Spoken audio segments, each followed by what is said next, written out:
Bupati Konawe Selatan, Sulawesi Tenggara, Surunudin Dangga, tengah disorot publik setelah ia mencopot Camat Baito, Sudarsono Mangidi, usai membantu guru honorer Supriyani.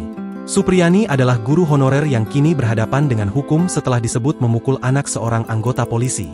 Selama kasus tersebut bergulir, Sudarsono mempersilakan Supriyani tinggal di rumah camat untuk mencegah hal yang tidak diinginkan. Dilansir dari Kompas.com, Selasa, 29 Oktober 2024, Surunudin mencopot Sudarsono dengan alasan camat tidak melaporkan perkembangan kasus Supriyani.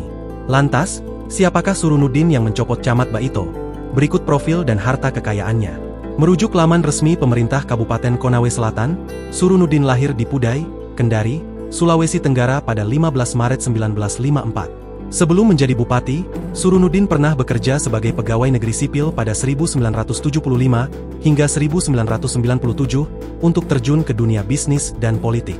Sebelum mundur, ia pernah menjadi Ketua Bagian Koperasi dan Wira Swasta DPD Partai Golkar Provinsi Sulawesi Tenggara pada 1990 sampai 1995. Ia juga mengemban tugas sebagai Ketua Bidang Koperasi dan Wira Swasta dan UKM DPD Partai Golkar Provinsi Sulawesi Tenggara 1995 sampai 2000. Jabatan lain yang pernah diduduki Surunudin selama di Golkar adalah Wakil Ketua DPD Golkar Sulawesi Tenggara periode 2000 sampai 2005 dan Ketua DPD Golkar Konawe Selatan sejak 2005. Pada 2004 sampai 2009, Surunudin menjabat sebagai Wakil Ketua DPRD Kabupaten Konawe Selatan. Perjalanan Surunudin berlanjut sebagai Ketua DPRD Kabupaten Konawe Selatan dan anggota DPRD Sulawesi Tenggara pada 2014 sampai 2019.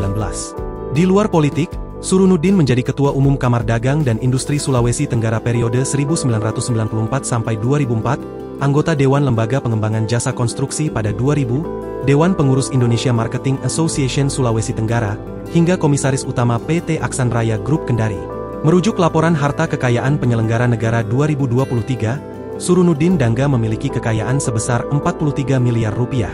Harta kekayaannya terdiri dari 43 bidang tanah dan bangunan yang tersebar di Konawe dan Kendari. Selain itu, Surunudin juga memiliki mobil Toyota LC Prado tahun 2015 senilai 480 juta rupiah, harta bergerak lainnya senilai 550 juta rupiah, surat berharga senilai 1,3 miliar rupiah dan kas dan setara kas senilai 675 juta rupiah. Download Tribun X sekarang, menghadirkan lokal menjadi Indonesia.